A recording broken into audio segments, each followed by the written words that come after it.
जिनेन्द्र अठविह कम मुके अठ गुणढे अणोवमे सिद्धे अठम पुण विठे निठे कजेय वंदिमो निचम।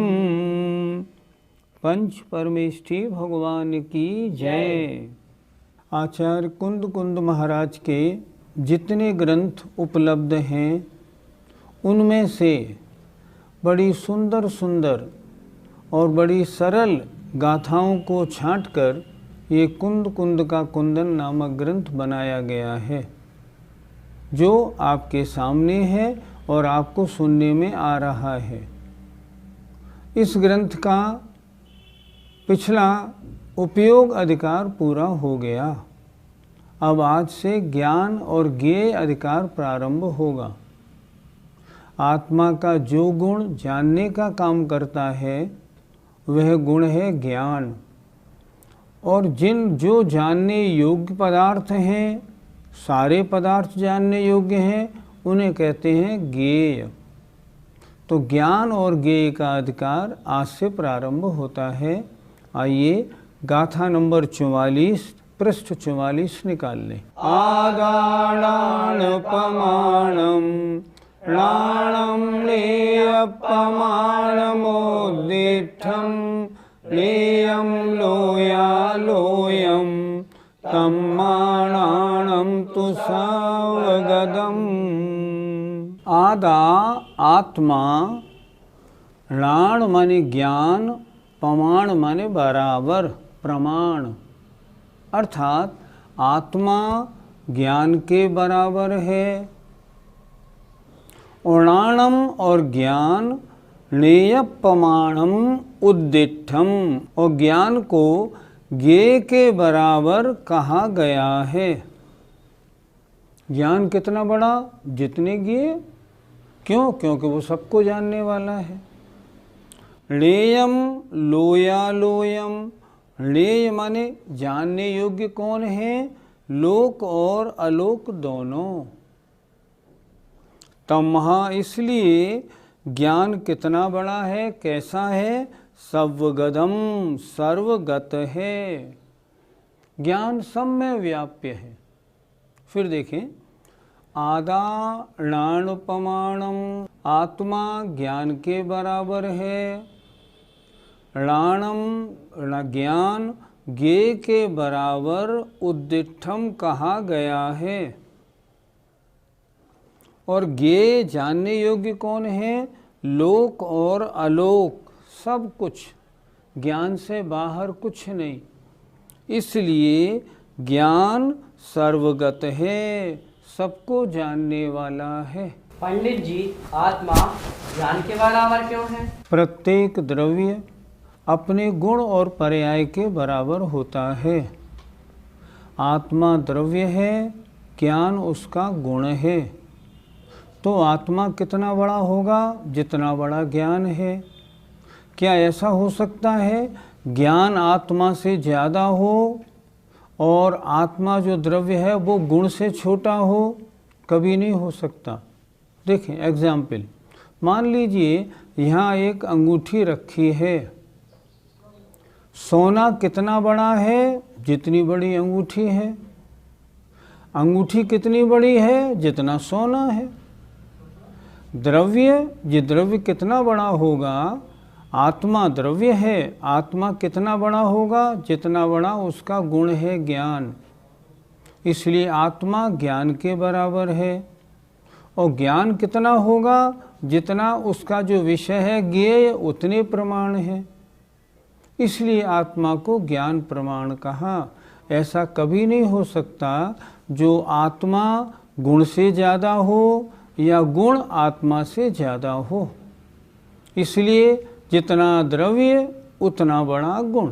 पंडित जी, ज्ञान और ज्ञेय में क्या अंतर है? ज्ञान आत्मा का गुण है और ज्ञेय वे पदार्थ हैं जो पदार्थ ज्ञान के द्वारा जाने जाते हैं।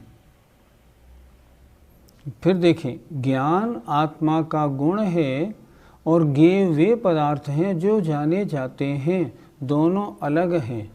ज्ञान आत्मा का गुण और ज्ञेय माने ज्ञान के द्वारा जानने योग्य पदार्थ, दोनों अलग अलग।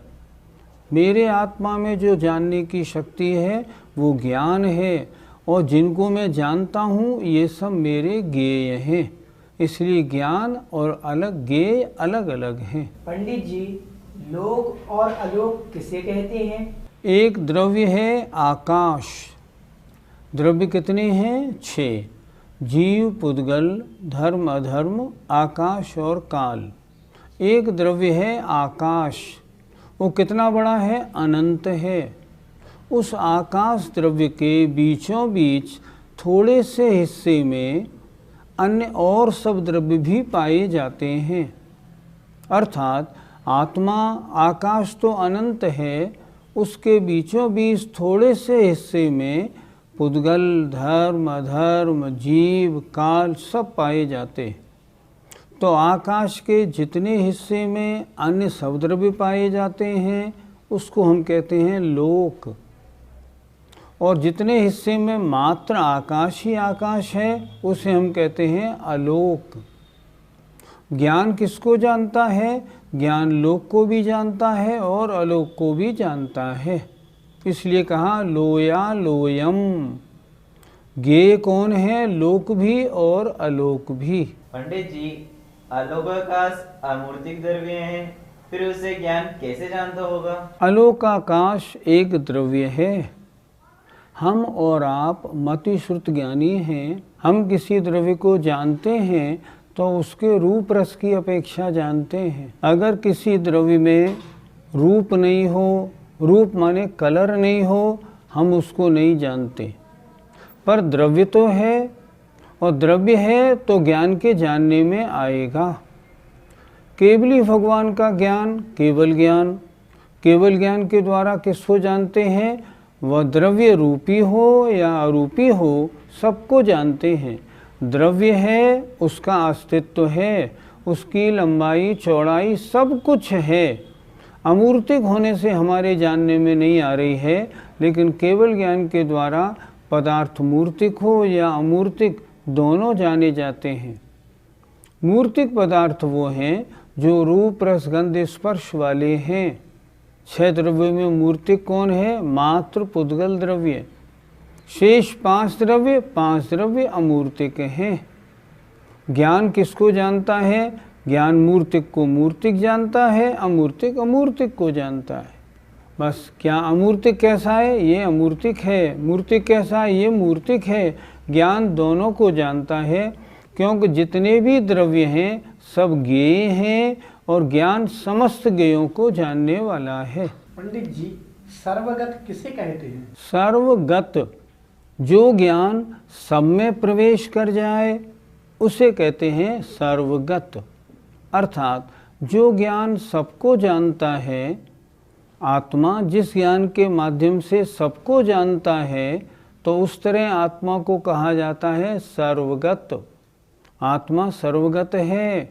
क्यों? ज्ञान की अपेक्षा।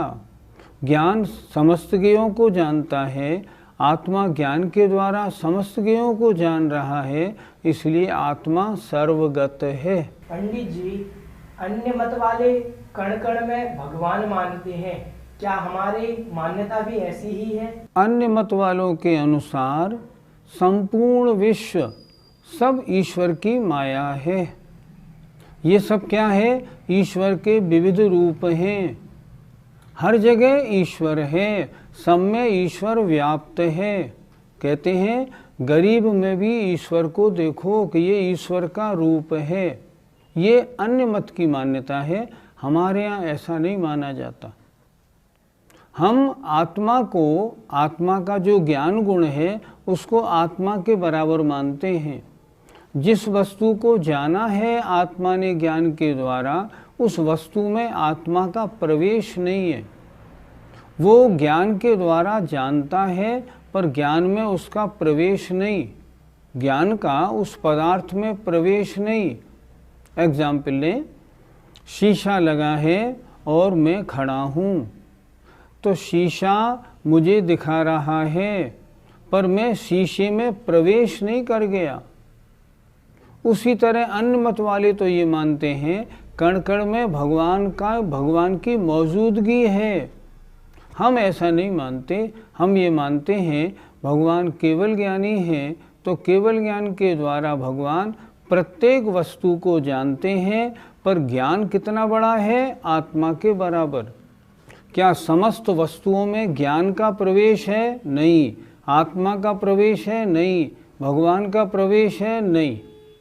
भगवान अपने ज्ञान गुण के द्वारा समस्त पदार्थों को, उनके गुणों को, उनकी पर्यायों को, त्रिकालवर्ती पर्यायों को एक साथ जानते हैं। ये उनके ज्ञान की क्षमता है। पंडित जी, यदि ज्ञान के द्वारा समस्त ज्ञेय जाने जाते हैं तो हम अपने ज्ञान के द्वारा समस्त ज्ञेय को क्यों नहीं जानते? देखो, सूर्य अपने प्रकाश से सारे लोक को प्रकाशित करता है, लेकिन अगर सूर्य के नीचे, आधे सूर्य के नीचे बादल आ जाए तब क्या होगा? आधा हिस्सा प्रकाशित होगा, आधा हिस्सा अप्रकाशित होगा। आपके आत्मा में जो ज्ञान गुण है उसमें शक्ति तो इतनी है कि आत्मा ज्ञान गुण के द्वारा समस्त ज्ञेयों को जान ले। लेकिन वर्तमान में हमारे आत्मा के ज्ञान गुण के ऊपर ज्ञानावरणी का पर्दा ढका हुआ है, इसलिए जितना प्रकाश हो सकता है हम उतने पदार्थों को जानते हैं, ज्ञान गुण के द्वारा शेष को नहीं जानते। अरहंत भगवान का जो ज्ञान गुण है उसका पर्दा बिल्कुल हट चुका है, तो वे समस्त ज्ञेयों को जानते हैं। हमारा ज्ञान कैसा है, श्रुति ज्ञान की सार्थकता क्या है, उसके बारे में अगली गाथा देखिए। जो ही सुदेण विजान दी अपाणम जानगम सहावेण कम सुद केवल मिश्रणो भणंत लोयपदी वैरा। जो जीव सुदेण श्रुति ज्ञान के द्वारा व्यजानदी जानता है, अपाणम जानगम सहावेण ज्ञायक स्वभाव वाली आत्मा को। क्या कह रहे हैं आचार्य? जो श्रुति ज्ञान के द्वारा जानता है अपाणम आत्मा को। आत्मा को कैसे जानता है? ज्ञायक स्वभाव के द्वारा। जो ज्ञायक, जो जानने वाला है वह आत्मा है। ऐसा जो श्रुति ज्ञान के द्वारा जानता है, तम माने उसे स्वयं केवलिम, यह श्रुत केवली है, ऐसा भणंती कहते हैं ऋषिणो, ऋषिगण। कौन से ऋषिगण? लोक प्रदीपयरा, लोक को प्रकाशित करने वाले, अर्थात संपूर्ण लोक को जानने वाले ऋषिगण उसे श्रुत केवली कहते हैं। फिर एक बार देखें, जो जीव श्रुति ज्ञान के द्वारा ज्ञायक स्वभाव से आत्मा को जानता है, उसे लोकपदी वैरा, लोक को प्रकाशित करने वाले, समस्त लोक को जानने वाले ऋषिगण श्रुत केवली भणंती कहते हैं। ये श्रुत केवली है। पंडित जी, श्रुत केवली कितने प्रकार के होते हैं? श्रुत केवली दो प्रकार के होते हैं, एक द्रव्य श्रुत केवली, एक भाव श्रुत केवली। द्रव्य श्रुत केवली वो हैं जिन्होंने द्वादशांग को पढ़ा हुआ है, द्वादशांग का जिनको अच्छा ज्ञान है, वे द्रव्य श्रुत केवली हैं।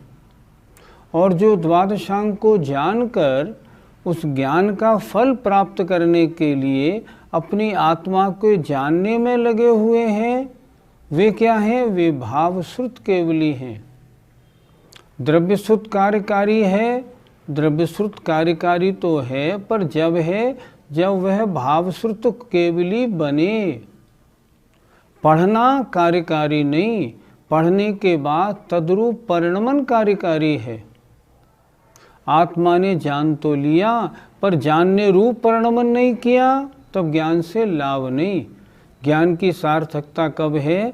जब द्वादशांग को पढ़ा है जिन मुनि महाराजों ने, वे द्वादशांग को पढ़ने के बाद द्वादशांग का फल रूप, सारे द्वादशांग का फल क्या है? अपने आत्म स्वरूप को जानना। इसलिए द्वादशांग को पढ़ने के बाद जो अपनी आत्मा को जान रहे हैं, वे भावश्रुत केवली हैं, और द्वादशांग का जानना उनका सार्थक है। द्वादशांग में आत्मा का कैसा प्ररूपण किया है, इसको जानकर जो उसके आनंद में डूबे हैं, वे भावश्रुत केवली हैं। पंडित जी, हमको स्वाध्याय किस प्रकार करना चाहिए? ग्रंथों का पठन पाठन, याद करना, ये काम तो अज्ञानियों का भी होता है। लेकिन ज्ञानी कौन है? जो शब्द को जानते हैं और शब्द से अर्थ को जानते हैं और अर्थ से परमार्थ, अपने कल्याण की ओर आगे बढ़ते हैं, वे वास्तव में ज्ञानी हैं। अर्थ की ओर जाओ और अर्थ से परमार्थ की ओर जाना चाहिए। हमने स्वाध्याय तो किया, मान लो आज हमने पढ़ा भक्ष्य क्या है और अभक्ष्य क्या है, हमने अच्छी तरह पढ़ लिया। इन चीज़ों के भक्षण में स्थावर जीवों की हिंसा है, इनके भक्षण में त्रसजीवों की हिंसा है। पढ़ने से कुछ नहीं हुआ, अज्ञानी के अज्ञानी बने रहे। और हमने क्या किया? हमने उसको पढ़ने के बाद सबसे पहले त्रसजीवों के भक्षण वाली वस्तुओं को तो छोड़ ही दिया और विचारा कि जहाँ स्थावर जीवों की हिंसा हो रही है, इनसे भी कितना बचें, जितना बचे उतना बचा जाए।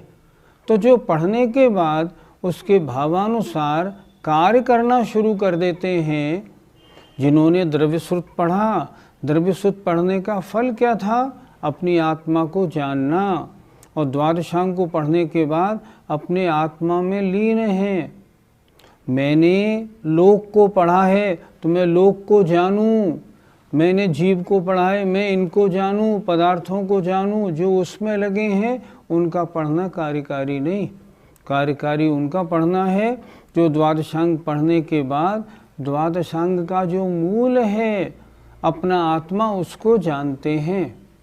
हम जब भी स्वाध्याय करें, हम देखें आज के स्वाध्याय से आत्म कल्याण क्या हुआ, मुझे क्या करना, मैं कौन सा गलत कार्य करता हूँ, मुझे किन कार्यों को छोड़ना और किन कार्यों को मुझे और शुरू करना है, किन कार्यों को स्वीकार करूं और किन को छोड़ूं। और उस रूप अगर मैंने परिणति बनाई, तब तो मेरा पढ़ना कार्यकारी है, अन्यथा मेरा पढ़ना कार्यकारी नहीं।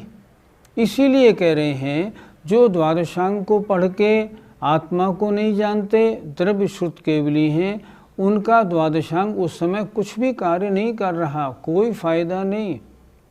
लेकिन जो शास्त्रों को पढ़ के अपने आत्मा में लीन होते हैं, वे तो भावश्रुत केवली हैं। क्यों? उन्होंने आत्मा को जाना तो सबको जान लिया। पंडित जी, क्या वर्तमान में कोई द्रव्यश्रुत केवली और भाव केवली है क्या? वर्तमान में द्वादशांग ही नहीं है। गणधर देव ने केवली भगवान तीर्थंकर प्रभु की दिव्य ध्वनि को सुना। दिव्य ध्वनि इसको सुनकर उसके सार रूप में द्वादशांगों का रचना की। वे द्वादशांग वर्तमान में कोई उपलब्ध नहीं हैं। अंतिम श्रुत केवली भद्रबाहु महाराज हुए थे, जो सम्राट चंद्रगुप्त के गुरु थे। हाँ, तब तक प्रवाह बराबर चला आ रहा था, वे द्वादशांग के ज्ञाता थे। पर वर्तमान में कोई द्रव्यश्रुत केवली नहीं। जब द्वादशांगी नहीं तो उनके जानने वाले कैसे हो सकते हैं? अगर कोई ये कहे कि श्वेतांबरों के यहाँ तो द्वादशांग हैं, उन्होंने तो आचारांग सूत्रकृतांग किताबों को छाप दिया, नहीं, दिगंबर परंपरा के अनुसार वे वास्तविक आचारांग सूत्रकृतांग नहीं। हमारे यहाँ तो लिखा है, पहलो आचारांग बखानो पद अष्टादश सहस प्रमाणो। पहले आचारांग अंग वो है जिसमें 18,000 पद हों और एक एक पद में करोड़ों श्लोक होते हैं। अगर इतना बड़ा आचारांग है क्या वो? नहीं। तो हम दिगंबर परंपरा के अनुसार वह आचारांग नहीं, वह आचारांग उनकी परंपरा के अनुसार है, कल्पित है, मनमाना है, हमारी दिगंबर परंपरा के अनुसार नहीं। और जब द्वादशांग नहीं तो कोई द्रव्यश्रुत केवली नहीं, द्रव्यश्रुत केवली नहीं तो भावश्रुत केवली नहीं। लेकिन फिर भी भावश्रुत केवली चाहे ना हो, लेकिन फिर भी आगम को पढ़ के अर्थ से परमार्थ की ओर जानने वाले ऐसे मनुष्य दिखाई पड़ते हैं। कुछ साधु भी ऐसे हैं और कुछ अन्य विद्वान भी ऐसे हैं जो ग्रंथ को पढ़ते हैं और अपने जीवन में उतारते हैं, आत्मा का आनंद ले रहे हैं। अगर ऐसा लेते हैं तो ज्ञान की सार्थकता है। अतः हम भी अपना उसूल बना लें। आप सभी जो आज टीवी सुन रहे हैं उनसे नम्र निवेदन, जो पढ़ें सुने उसे जीवन में उतारें। आपने जो आज शास्त्र में पढ़ा, सोचें ये मेरे लिए क्या कार्यकारी हो सकता है जीवन में उतार लें। अगर इतना उतारा तब तो आपका स्वाध्याय लाभकारी है, तब तो आपका ज्ञान लाभकारी है, नहीं तो व्यर्थ है। जय जिनेन्द्र।